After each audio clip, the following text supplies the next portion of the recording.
Brâncoveanu este cea mai bună alegere dacă îți dorești să înveți o meserie și în același timp să descoperi pasiuni. Elevii brâncoveni vor fi adulții societății de mâine. Împreună suntem o familie. Hai și tu să faci parte din familia Constantin Brâncoveanu. Salut, sunt Victor și vă urez bun venit în familia brâncovenilor. Să mergem!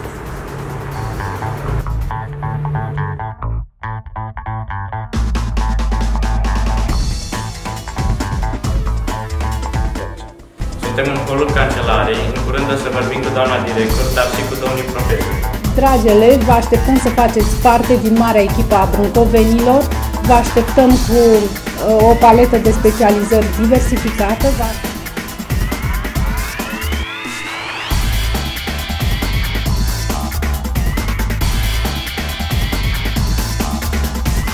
Există oportunitatea fiecărui elev al școlii noastre de a fi inclus în grupul țintă al acestor proiecte europene.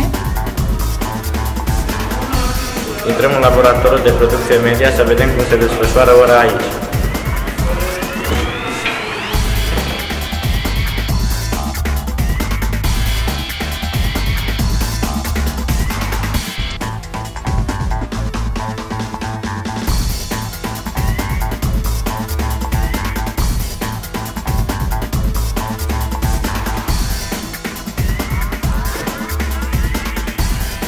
Acum suntem în etapa de redactare a unei știri.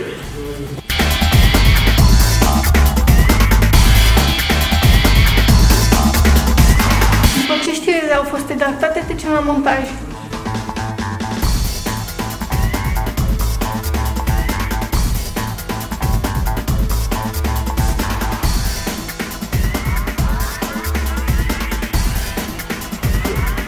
Profilul producției media este un profil în care poți învăța lucruri frumoase și foarte interesante. La Liceul Tehnologic Constantin Brâncoveanu ai șansa de a învăța foarte multe lucruri noi pe oricare profil. Vino alături de noi dacă îți dorești o carieră de succes și foarte multe amintiri plăcute. Vă aștept în profilul producției media al Liceului Constantin Brâncoveanu pentru a avea o carieră în tehnologia și artele filmului. La Liceul Tehnologic Constantin Brâncoveanu, dacă vrei să vezi cum se realizează o știre de televiziune. Liceul Constantin Brâncoveanu aveți șansa de a vă pregăti pentru o meserie. Vă așteptăm la noi în echipă.